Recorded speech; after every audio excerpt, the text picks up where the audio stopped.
este que todas as coisas pode ver e o coração do homem pode sondar.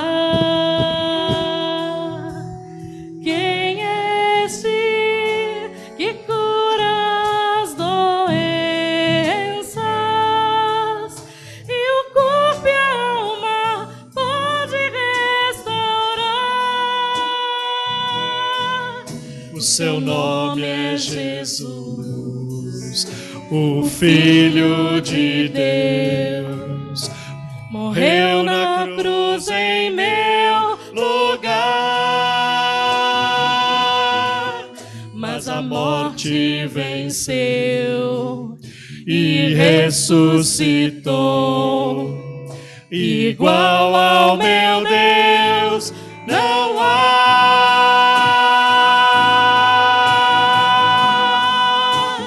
O meu Deus É um Deus de milagres,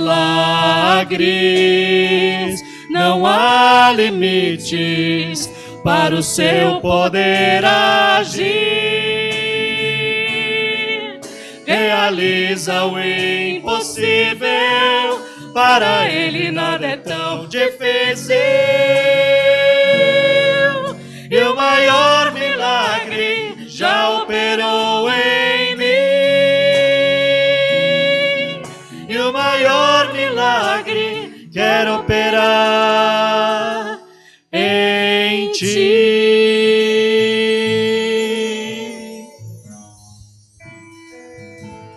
Quem é este que fecha a boca dos leões e na fornalha ardente pode passear? Quem é esse que ressuscita os mortos e uma nova vida faz o homem experimentar? Quem é este que abre as portas das prisões e em liberdade faz seus servos caminhar? Quem é esse que diz: venho sem demora, pra mim amada noiva buscar? O seu nome é Jesus, o Filho de Deus. Morreu na cruz em meu lugar, mas a morte venceu e ressuscitou. Igual ao meu Deus não há.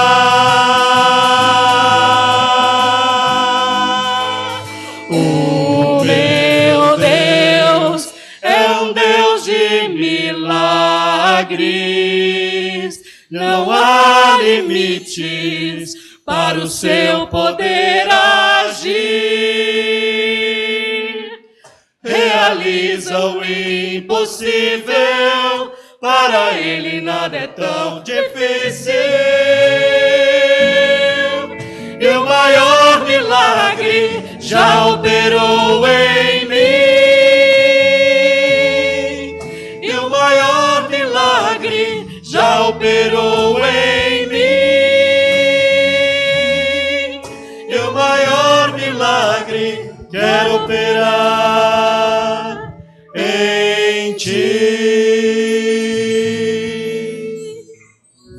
Querido Deus, te agradecemos por esses instantes onde pudemos nos esvaziar e nos colocar diante de Ti, Senhor, colocando, Pai, os nossos pedidos, as nossas coisas impossíveis, Pai, aquilo que carregamos e não sabemos como, Senhor, nos livrar e como nos aliviar, Senhor. Te pedimos perdão porque na Tua palavra está escrito: vinde a mim todos os que estáis cansados e eu vos aliviarei. E a tua palavra diz: aprendei de mim, Jesus, e te pedimos perdão, Pai, porque não nos debruçamos na tua palavra como deveríamos. Porque só assim, Senhor, poderíamos entender exatamente o que o Senhor quer dizer, Pai. O Senhor naquela cruz proclamou: está consumado. Nada mais tem que te condene, porque ainda anda assim. Perdão, Senhor, pela nossa falta de fé, porque a menor das pedras no nosso caminho, Pai, já começamos a murmurar, já reclamamos, já choramos, já fazemos drama, já dizemos que somos os mais infelizes de todos os homens. Mas o fato que o Senhor morreu por nós naquela cruz e nos livrou de tudo, Senhor, nos deu a salvação em Cristo, nos deu a vida eterna em Cristo Jesus. E por isso, Senhor, deveríamos ser felizes o tempo inteiro. Senhor, queremos colocar os nossos impossíveis no Teu colo, Senhor. Queremos colocar o nosso amanhã. Queremos colocar, Senhor, as nossas aflições, as nossas súplicas diante de Ti, com ações de graça, Senhor. E queremos, Pai, andar e caminhar contigo todos os dias, para que possamos estar atentos, Senhor, e olharmos todos os dias os milagres do Senhor. Porque levantamos de manhã e voltamos para nossa casa, e só isso, Senhor, já é um milagre. Porque temos a nossa saúde, Senhor. Porque temos aonde recostar a nossa cabeça, Senhor. Te somos gratos por tudo que o Senhor tem feito, Pai, mas queremos te pedir, Senhor, que possamos reconhecer no nosso dia a dia os teus milagres, Pai.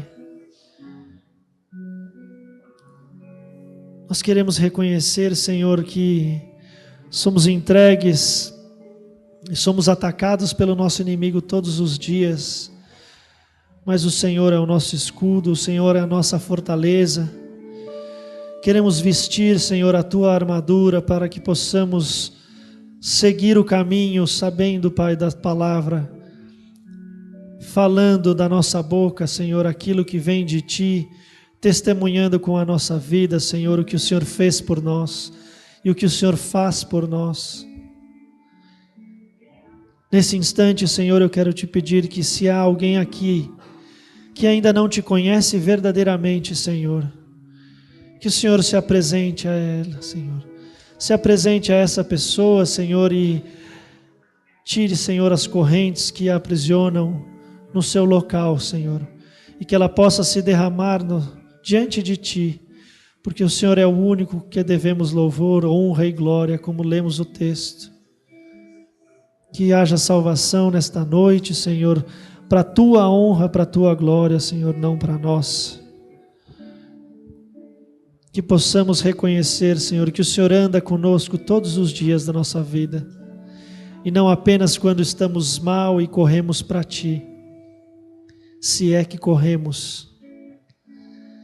Reconhecemos, Senhor, que somos fracos e temos pouca fé, e Te pedimos, Senhor, que nos abra os olhos, nos faça perceber que o Senhor caminha conosco todos os dias, que não há impossível para o Senhor, não há impossível para a cura, não há impossível para aquela enfermidade ou para aquele desespero que estamos vivendo.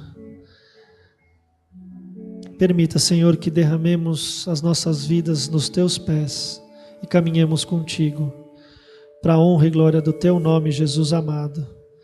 Em nome de quem oramos, amém e amém.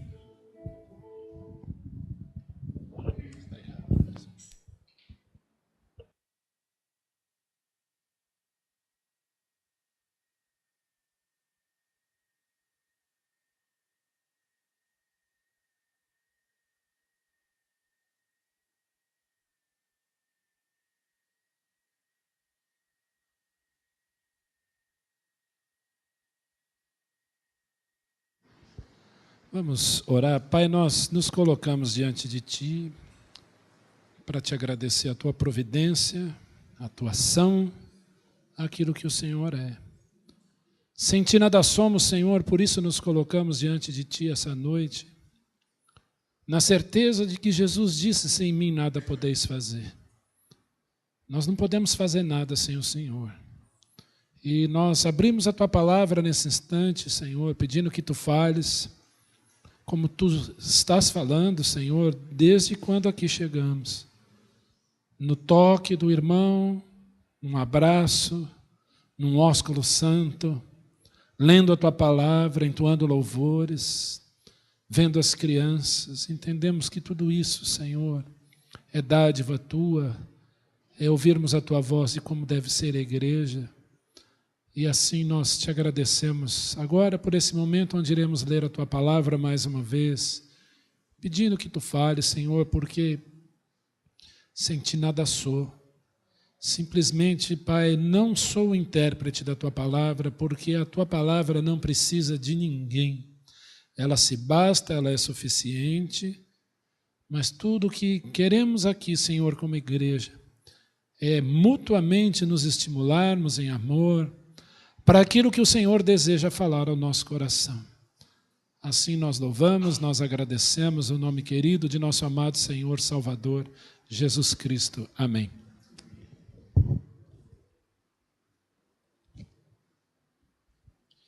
Eu entendo que todo livro da Bíblia deve ser pregado. Todo livro da palavra de Deus é livro que nós devemos debruçar, como Rogério orou, e tentarmos entender aquilo que o Senhor fala ao nosso coração e deseja falar conosco. Eu já preguei aqui muitas vezes e gosto de pregar os evangelhos, os 4 evangelhos. Entendo que o momento do culto é vermos a obra de Jesus, quem Jesus é, o que Jesus fez e o que Jesus fala para nós. E alguns livros parece que dão um susto nas pessoas. E um desses livros é Apocalipse, é um dos livros mais lindos da Bíblia. Eu gosto muito de 2 livros da Bíblia. O primeiro é Gênesis. O livro de Gênesis é maravilhoso. Tudo começa ali. E outro livro é Apocalipse. E no meio, desses 2 livros, tem 64 livros para você descobrir e se deliciar com o que o Senhor nos fala. A Bíblia tem um tema só, que é apresentar Jesus Cristo de Nazaré. De Gênesis a Apocalipse, a palavra de Deus nos mostra o senhorio de Cristo. E começando no Gênesis, Êxodo, Levítico, Números, Deuteronômio, e como diz a letra daquela música, que é fácil, que são os livros da Bíblia, que eu sugiro você baixar, decorar. Todos os livros vão falando que um dia alguém se apresentaria para salvar a humanidade, para salvar o homem pecador, e esse alguém é Jesus. Desde a história de Israel, os profetas, maiores e menores, os evangelhos, as cartas de Paulo nos mostra Cristo, nos mostra a salvação de Jesus, nos mostra quem Ele é. E um desses livros é o livro de Apocalipse. É um livro que eu gosto bastante. Não costumo pregar Apocalipse aqui, não por não gostar, não por ter medo. Alguns têm medo de Apocalipse. Uns acham que Apocalipse talvez seja maior, para pessoas com mais de 18 anos. Mas o livro de Apocalipse é um livro maravilhoso. É o clímax da revelação bíblica. Deus se revela na natureza, nós sabemos disso, que os céus proclamam a glória de Deus e o firmamento anuncia as obras das suas mãos. A natureza grita que existe um Deus criador, onde você pode apoiar a sua fé, porque a fé, como muitas vezes dizemos, ela não é ignorante, mas ela é fundamentada. E Hebreus 11:1 vai falar que a fé é convicção e a fé é certeza também. A fé não é a certeza no nada, uma hipótese. Ela é certeza. Mas quando nós nos apoiamos na certeza de que existe um Deus criador, um Senhor, esse Senhor é evidenciado na pessoa de Cristo. Não só na natureza, mas na revelação bíblica. esse livro que você tem nas mãos. Sugiro você um dia estudar a história das missões, estudar a história da igreja, como o Senhor preservou a Bíblia para que a Bíblia estivesse em suas mãos. E é interessante você ter na sua mão uma Bíblia. Quando eu penso a história de Hus, de John Wycliffe, de tantos reformadores, de tantos homens de Deus que deram suas vidas, seu suor, passaram por naufrágios, por perseguições, para que você tivesse esse livro na mão, esse presente maravilhoso, a Bíblia. E um dos livros da Bíblia, que é um presente de Deus para você, é o livro de Apocalipse. E hoje eu queria ver com você esse primeiro capítulo desse livro, que para uns é medo, é susto. Mas eu queria dizer para os irmãos essa noite de como a igreja deve ser e se portar nesse período que nós chamamos de últimos dias. Últimos dias. Apocalipse capítulo 1, verso 1 diz assim: revelação de Jesus Cristo, que Deus lhe deu para mostrar aos seus servos as coisas que em breve devem acontecer, e que ele, enviando por intermédio do seu anjo, notificou o seu servo João, o qual atestou a palavra de Deus e o testemunho de Jesus Cristo quanto a tudo o que viu. Bem-aventurados aquele que lê e aqueles que ouvem as palavras da profecia e guardam as coisas nela escritas, pois o tempo está próximo. Primeira coisa que nós vemos aí, que a revelação tem um início é na pessoa de Jesus Cristo. Jesus Cristo é o cabeça da igreja, Ele é o Senhor, Ele é Deus, Ele é o autor e consumador da fé, e esse Deus revelado em Cristo Jesus revelou ao seu Filho, que revelou ao seu anjo, que revelou a você as coisas que devem acontecer nos últimos dias. E logo em seguida nós lemos assim: feliz aquele que lê, aí deve estar no plural, aqueles que leem, mas no original é aquele que lê, aqueles que ouvem e os que guardam as palavras escritas nesse livro. Então, se você lê o livro de Apocalipse, você é feliz, bem-aventurado. Bem-aventurado, é feliz, bem-aventurado aquele que lê. Mas nós vemos aí 3 níveis. Não só aquele que lê, mas aquele que ouve. Não basta eu ler a palavra de Deus, é necessário eu ouvir a palavra de Deus, a voz de Deus. Quando eu leio, Senhor, o que tu queres falar para mim? Eu quero ouvir. Mas o terceiro ponto, não é só ler e ouvir, mas guardar. Davi entendeu muito bem isso no Salmo 119, 11, quando ele diz: escondi, ou guardei, ou guardo no coração as tuas palavras para não pecar contra ti. Ler, ouvir, guardar. E Deus dá essa revelação através de Cristo Jesus aos seus servos. A revelação é dada aos servos. Aos servos, aqueles que têm a oportunidade de serem chamados de servos de Deus. Servo vem da palavra servir.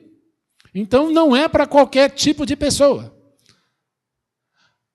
Eu vou falar aqui uma coisa que talvez assuste.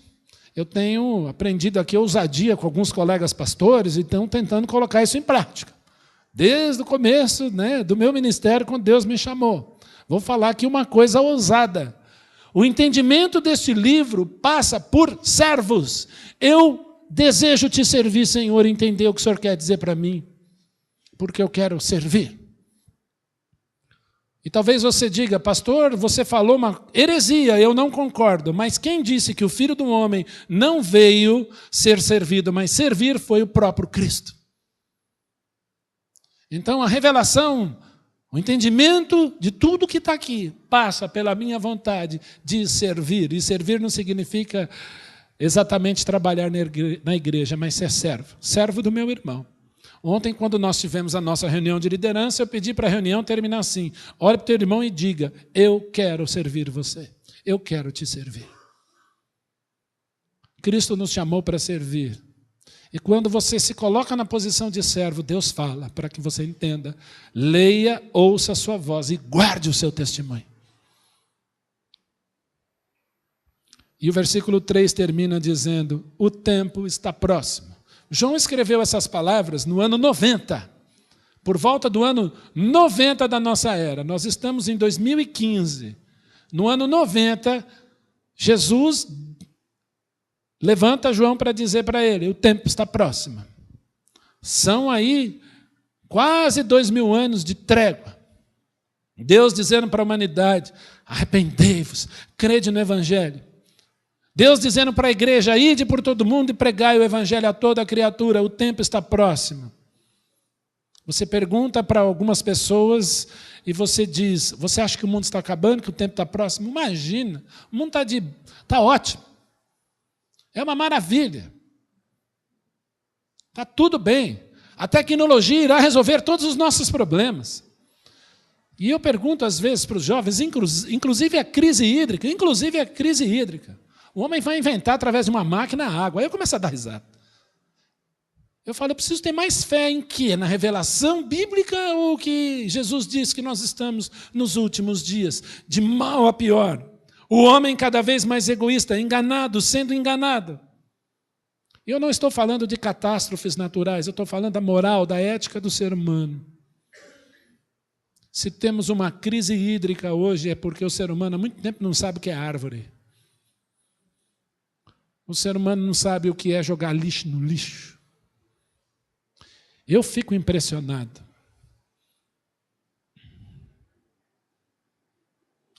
Mas o Senhor escreve e manda essas palavras às 7 igrejas na Ásia. João, as 7 igrejas que se encontram na Ásia, graça e paz a vós outros, da parte daquele que é, que era e que há de vir, da parte dos 7 Espíritos de Deus que se acham diante do seu trono. Primeira coisa que eu vejo aí é uma saudação. Antes dela ser presbiteriana, ela é bíblica, graça e paz. Você vai na igreja dos irmãos da Assembleia, eles vão dizer, paz Senhor, irmão. Aleluia, né? Você vai numa outra denominação, eles vão falar, oi, tudo bem, boa noite. Hoje em dia tem umas igrejas diferentes, né? Com atrativos diferentes, eles vão dizer para você, e aí, meu irmão, belê, né? Mas graça e paz, os presbiterianos gostam de usar. Nós vamos na reunião do presbitério, vem um documento, nós vamos lá. Graça e paz. Ó, foi João que disse. Foi Jesus que mandou João dizer. Graça e paz da parte de nosso Senhor e Salvador Jesus Cristo. Que benção. O crente, e aí é uma brincadeira, é óbvio, ele tem isso. A graça e a paz. O favor imerecido e a certeza do perdão. A palavra hebraica shalom vem do conceito médio-oriental de quitar uma dívida. Já falei isso aqui. Na cultura árabe, na cultura judaica, quando você diz salem ou shalom, você está dizendo não há dívida. Fica devendo para um deles para você ver. Aí ele diz, a dívida está quitada, está perdoada. Que beleza. Se não há dívida, há o que entre nós? Paz. E a nossa dívida foi quitada de uma vez por todas numa cruz. Não há dívida para aqueles que estão em Jesus, nenhuma condenação há. Cristo quitou a minha dívida na cruz. Nós cantamos isso aqui. Amém, Cristo quitou minha dívida. Então, se eu não devo nada para Ele, a paz. Justificados, pois, mediante a fé. Romanos 5:1, temos paz com Deus, por meio de nosso Senhor Jesus Cristo. Dívida quitada. E aí nós lemos graça e paz a vós outros da parte daquele que é, que era e que há de vir, que é Jesus. E dos 7 Espíritos de Deus. Mas Deus tem 7 Espíritos, não é um só? É um só. E Isaías 11, 1 e 2 vai dizer o que ou quem são esses 7 Espíritos. São 7 Espíritos mencionados em Isaías 11, 1 e 2, mas que na verdade fazem parte de um só. Espírito do Senhor de conselho e fortaleza, de entendimento, temor, sabedoria e assim por diante. Isaías 11 e 2, depois você confere lá. E da parte de Jesus Cristo, a fiel testemunha, o primogênito dos mortos, o soberano dos reis da terra. Olha quanta característica de Jesus aí. Nós cantamos aqui que Jesus fez o quê? Venceu. Jesus venceu e voltará vencendo. Matará o inimigo com o sopro de sua boca. Segundo a Tessalonicenses 2. Meu filho às vezes pergunta, pai, quando Jesus voltar, ele vai vir com espada, vai ter sangue, vai voar a cabeça para tudo quanto é lá? Eu falo, não, meu filho, Jesus vai fazer assim, ó. Vai morrer tudo. Agora vocês não falam aleluia, né? Grandes são as obras do Senhor. E a Bíblia diz que lá, enquanto Jesus executar juízo aqui, nós vamos celebrar os juízos de Deus. Eu vou me regozijar. Já pensou? Deus soprar o anticristo cair assim, tum! Aleluia, eu vou falar, ô Senhor, glória a Deus, mais sangue, Senhor. Porque o nosso Deus é assim, santo, santo, santo, santo é o Senhor dos exércitos. E ele venceu, por isso que ele é chamado de o primogênito, a primazia, o primeiro dentre os mortos e o soberano dos reis da terra.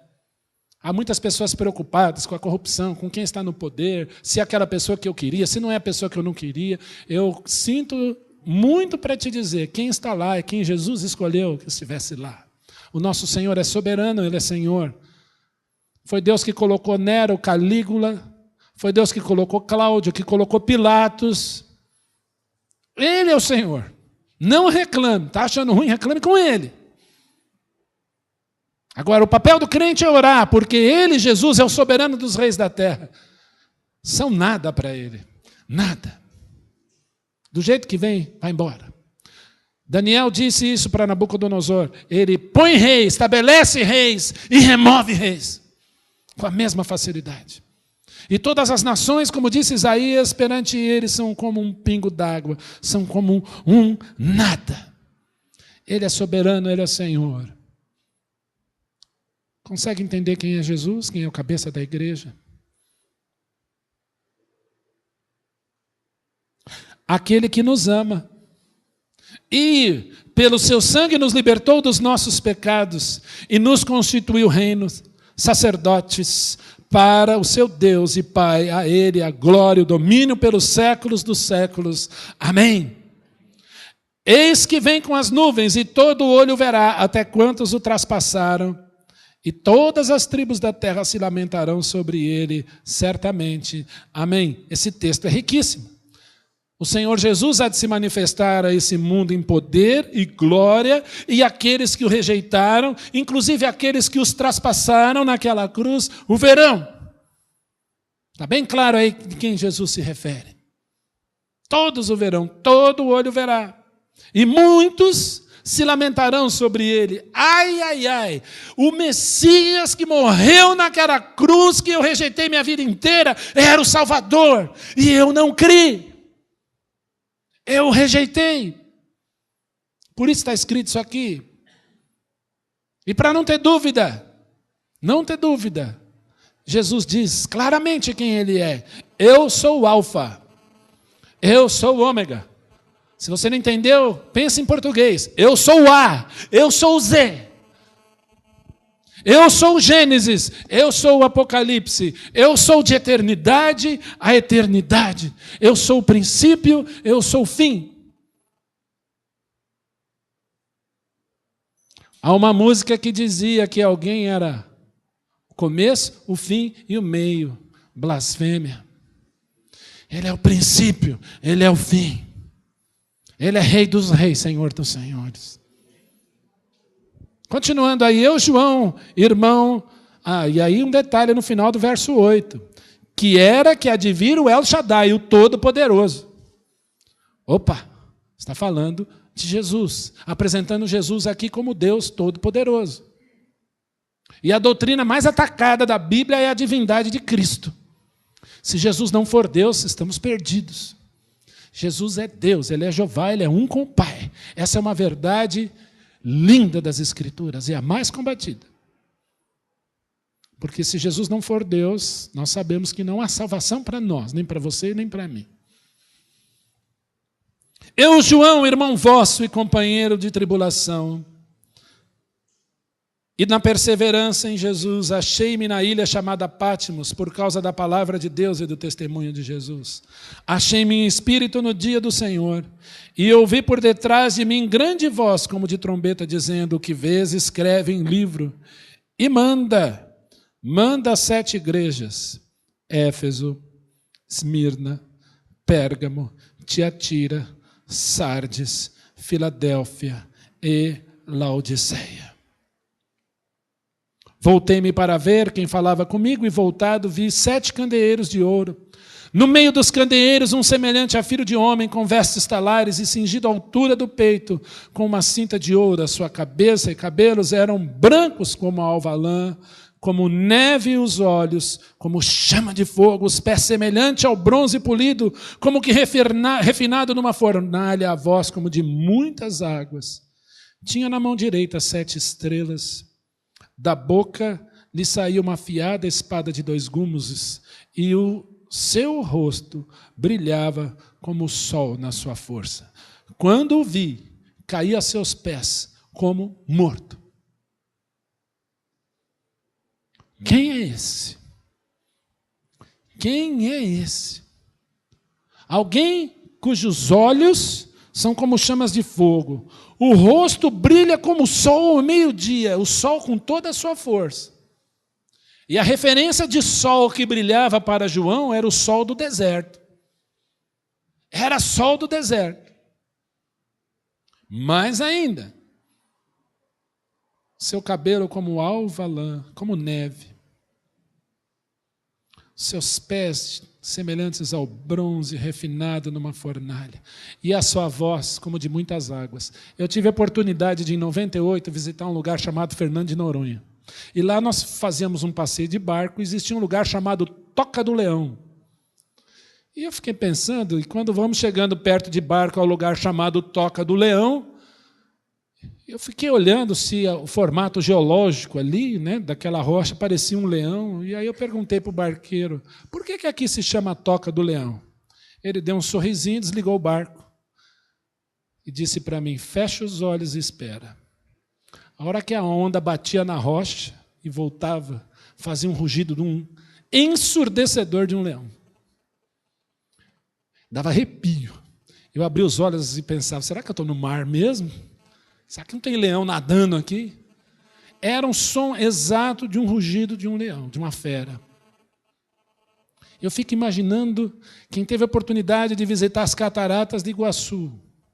O som das águas. Imagina a voz dessa pessoa, a voz como de muitas águas. E eu comparo esse encontro de João com essa pessoa ao último encontro marcante que ele teve com essa pessoa. Nós sabemos, continuando a leitura aqui, quem é essa pessoa. Mas eu fico imaginando Jesus crucificado, o apóstolo João ao lado de Maria, mãe de Jesus. Jesus ali nos seus últimos suspiros de vida, seu sangue sendo derramado completamente. Jesus sendo ali sacrificado pelos nossos pecados. E João olhando para Jesus no alto daquela cruz, e Jesus diz para ele: filho, eis aí a tua mãe. Mãe, eis aí o teu filho. Mulher, eis aí o teu filho. A última visão, talvez, que João tinha de Jesus era do Cristo crucificado, padecendo. Jesus ressuscitou, é verdade, e os discípulos no princípio não entenderam muito. Pedro disse: eu vou pescar. João: eu vou também. André também. Vamos pescar, vamos esquecer esse negócio. Que ressuscitou? Isso aí, essa é alucinação, essas mulheres estão doidas. Jesus aparece, faz peixe para eles na praia, eles comem. Até que do alto eles são revestidos de poder. João passa a ser um pregador do evangelho, e isso lhe custa uma prisão em Patmos. E diz a história, a Bíblia não diz que ele, João, teria sido colocado num caldeirão de óleo fervente e sobreviveu a isso. A história diz isso, a Bíblia não. Eu não duvido que isso tenha acontecido. Porém, João, mesmo com aquela visão do Cristo crucificado, agora ele vai ver alguém que ele nunca tinha visto antes. E ele começa a descrever o cabelo, alvo como a neve, os olhos como chama de fogo, os pés como bronze, como que polido numa fornalha, e a sua voz como de muitas águas. E João, quando vê, cai a seus pés como morto. Vou fazer uma pergunta aqui. Quem aqui já desmaiou? Eu desmaiei uma vez. Eu era pequeno, mas eu desmaiei. Eu não lembro o que é desmaiar, gente. Não porque eu era pequeno. Porque eu lembro que eu estava brincando, de repente eu me vi no hospital, um médico, né? Um tio, meu pai e minha mãe, lá em Itanhaém, em cima de mim, eu lá no PS, assim. Não lembrava de nada. Talvez João falou assim, eu caí aos seus pés como morto. Eu não sei, para quem passa por isso, a diferença entre apagar, dormir, morrer ou desmaiar. Mas ele caiu aos pés de Jesus como morto. Apagou. É uma sensação estranha, porque você não lembra de nada. Você lembra do antes e do depois, mas você me vê, eu estou desmaiado. Daqui 2 minutos eu vou acordar. Não, você não lembra. João apagou diante do Senhor. Caiu aos seus pés como morto. Mas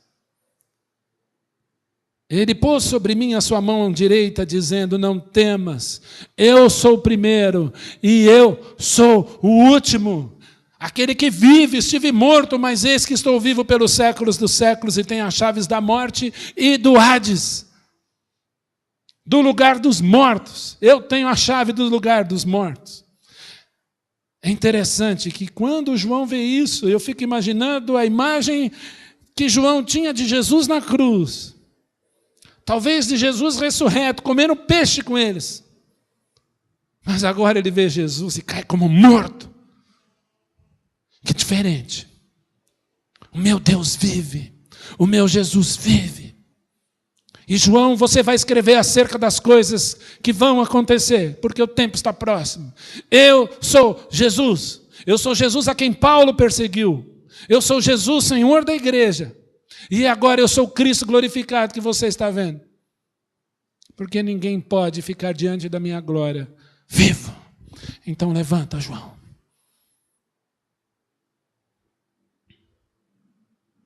E eu tenho as chaves da morte e do Hades. Jesus Cristo disse às irmãs Marta e Maria, eu sou a ressurreição e a vida. Quem crê em mim, ainda que morra, viverá. Quem crê em mim, passou da morte para a vida. Eu sou o caminho, a verdade e a vida. Jesus Cristo é verdadeiro Deus e vida eterna. 1 João 5:20. Escreve, pois, as coisas que viste, João, e as que são e as que hão de acontecer depois destas.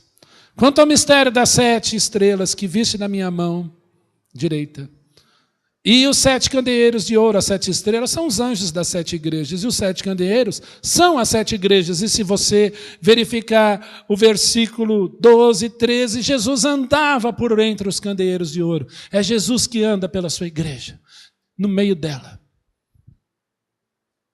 Por que nós cremos que o Senhor Jesus está aqui? O Espírito do Senhor está aqui. É porque há crentes aqui. E eu quero crer que é a maioria.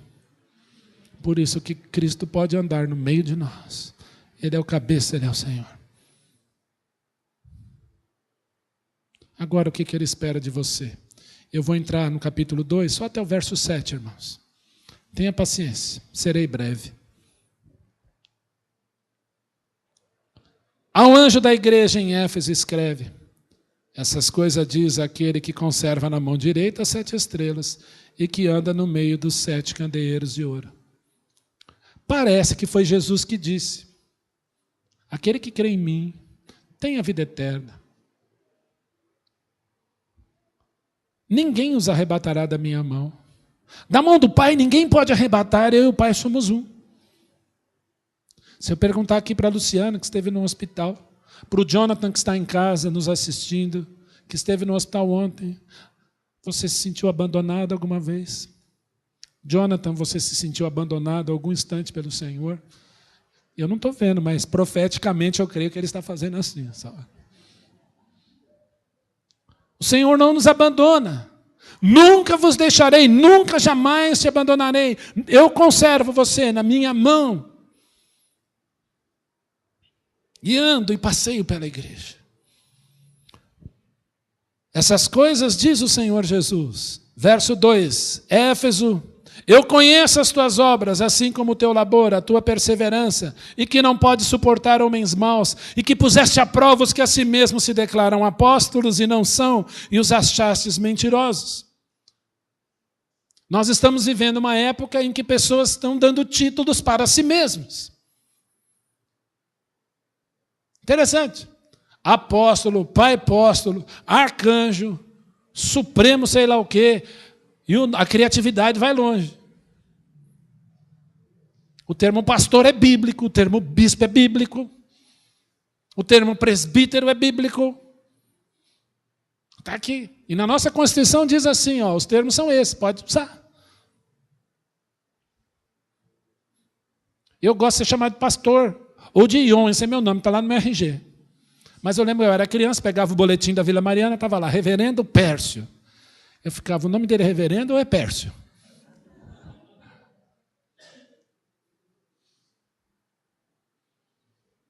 Porque nem o Senhor Jesus foi chamado disso. Não que, né, estou me rebelando. Vou aos concílios, passei em alguns lugares, reverendo Ion, acho estranho, né? Olha, este cara sou eu, né? Sou eu, né? É estranho ouvir, né? Aí quando fala em Ion é mais fácil. Às vezes eu tenho algumas dificuldades, a pessoa, pastor, eu posso conversar com o Senhor? Eu falo, vamos orar, irmão, você quer conversar com o Senhor, se ajoelha aí. Vamos orar, irmão. Conversar com o Senhor é um privilégio, é uma bênção.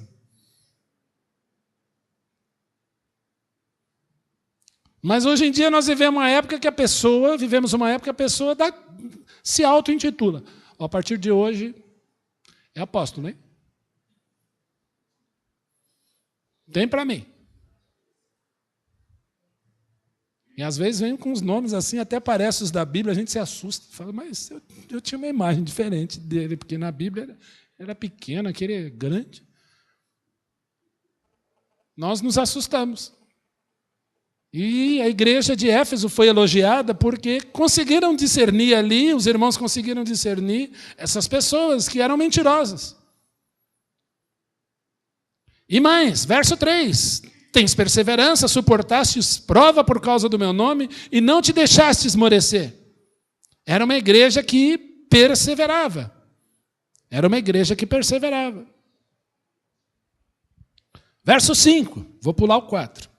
Lembra-te, pois, de onde caíste, e arrepende-te e volta à prática das primeiras obras. Senão, venham a ti e o moverei do seu lugar, o teu candelabro, moverei do seu lugar o teu candelabro, caso não te arrependas. Só que eu tenho mais um elogio, viu, Éfeso? Tens, contudo, a meu favor que odeias as obras dos nicolaítas,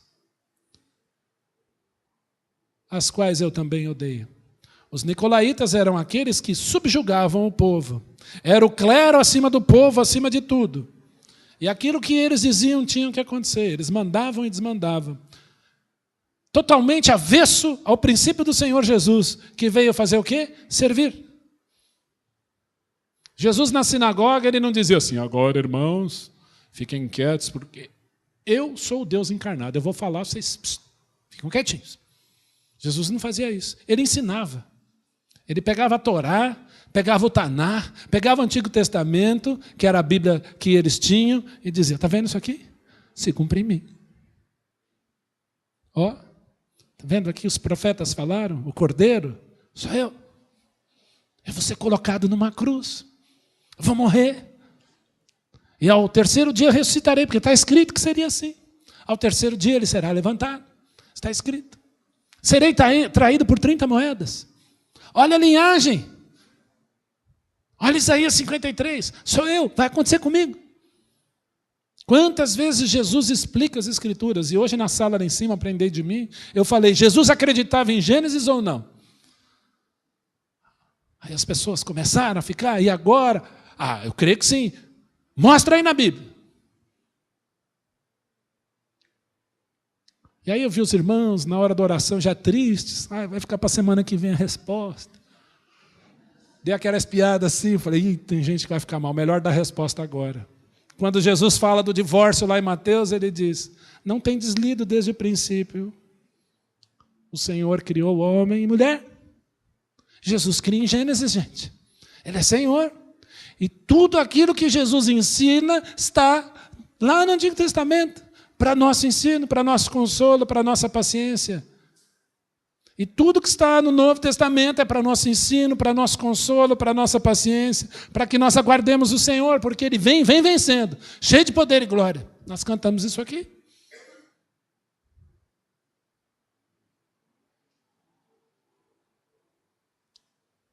E olha, Éfeso, quem tem ouvidos, ouça o que o Espírito diz às igrejas, ao vencedor, dar-lhe-ei que se alimente da árvore da vida que se encontra no paraíso de Deus.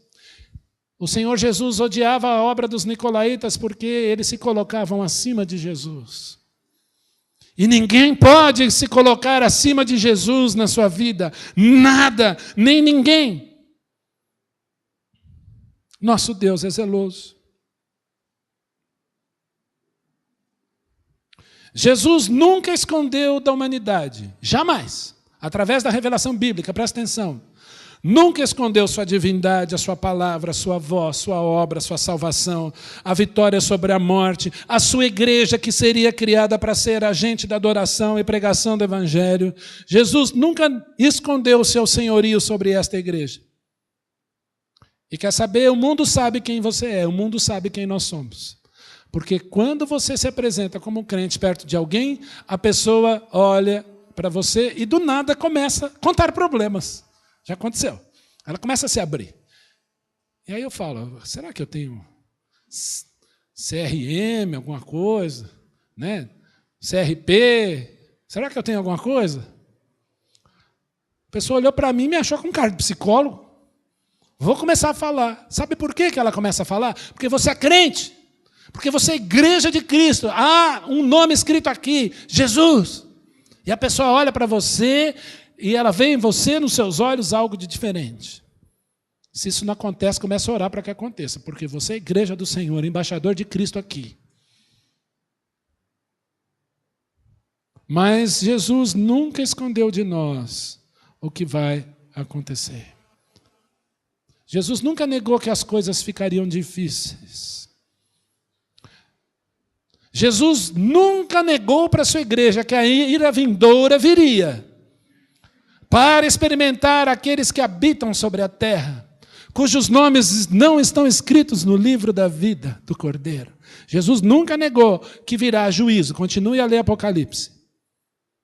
E dê glórias. Quando você lê os cálices da ira, dê glórias. Porque o Senhor vai fazer isso aqui. Mas ele exorta a igreja em Éfeso. Olha, Éfeso, eu conheço as tuas obras, eu conheço a sua perseverança, eu conheço o seu discernimento sobre os falsos apóstolos, eu conheço as suas provações, a sua perseverança, a sua perseguição por causa do meu nome. Mas eu tenho uma coisinha contra ti, Éfeso, que está no verso 4. Tenho, porém, contra ti que abandonaste o teu primeiro amor. Eu, Ion, sinto saudade de uma igreja apaixonada. Sinto saudade de uma igreja fervorosa por Cristo. Sinto saudade de pessoas que dizem, alegrei-me quando me disseram, vamos à casa do Senhor. É verdade que era no templo em Jerusalém. Mas, ó, como é bom, agradável viverem os irmãos juntos em união. Por isso que eu gosto de acampamento. Por isso que eu gosto de culto. Por isso que eu gosto de visitar. Eu gosto de orar, saber se você está bem. E às vezes quando eu me sinto cansado, Senhor, eu quero voltar para o primeiro amor. Porque arrependimento, né, Marcão? É atitude. Eu vou esperar o sentimento de arrependimento para ver se vem um choro, quem sabe eu mudo. Em primeiro lugar é atitude. Eu preciso mudar. O mundo está difícil, Cristo vai voltar, o juízo vem e eu preciso voltar ao primeiro amor. Eu quero ferver por Cristo. E não é fazer barulho, não. É ferver. Eu quero ter sede de almas. Eu quero ter sede de ética. Eu quero ter sede de bondade. Eu quero ter sede de amor. Eu quero ter sede do meu Jesus Cristo. E é Ele quem diz: eu a quem tem sede darei de graça a água da vida. Está com sede de Cristo, quer vibrar por Jesus, quer fazer diferença nesse mundo. Jesus diz a Éfeso: vocês passam por tudo isso, mas abandonaram o mais óbvio, o mais simples, que é o primeiro amor. Cadê aquele fervor? Cadê aquela paixão? Cadê aquela leitura bíblica que fazia o seu coração arder? Cadê aquele tempo de oração que você gastava comigo? Ou você tem rezado? Tem muito crente que reza. Jesus fala: não reza mais. Ore, se derrama perante o Senhor. Se nós podemos esperar algo de mudança nesse mundo hoje, saiba, está escrito lá em Efésios 3, que a igreja de Cristo foi levantada, formada com Cristo como cabeça, para se manifestar a esse mundo. Para mostrar a esse mundo quem Jesus é e o que Ele faz. Uma coisa é você dizer: meu filho, não roube, meu filho, não furte, meu filho, está errado. Outra coisa é você dizer: meu filho, Jesus disse, não faça isso. Nós somos chamados para ter autoridade em Cristo como instrumento de mudanças. Pastor Jair, que já mora com Jesus há mais de um ano, ele dizia no seminário, nas suas aulas, que nós ouvíamos a música às vezes passar e sair, mas nem prestávamos atenção nela, porque era uma aula que nós colávamos os olhos os ouvidos. Ele dizia: Jesus levantou a igreja para espancar as trevas. Você foi chamado para isso. Que você se encha do primeiro amor essa noite. Em nome de Jesus. Vamos orar. Pai, nós te agradecemos pela obra de Cristo. Porque esse livro tão maravilhoso foi escrito para que nós lêssemos, para que nós ouvíssemos, para que nós guardássemos essas palavras. E tu escreveste essas palavras através do teu servo João para servos. E nós, como igreja, desejamos nos colocar na posição de servos, para te servir, para edificar a tua igreja, para que quando Cristo voltar, para que quando Cristo nos buscar, nós sejamos encontrados vestidos e não nus. Pai, nós queremos, como igreja do Senhor, te pedir que Cristo Jesus de Nazaré seja de fato o nosso primeiro amor, a nossa maior virtude, como nós cantamos aqui. Louvado seja o teu nome. Oramos agradecidos no nome querido de nosso amado Senhor Salvador Jesus Cristo. Amém. Amém. Chamar o conjunto aqui, vamos louvar o Senhor com mais um cântico.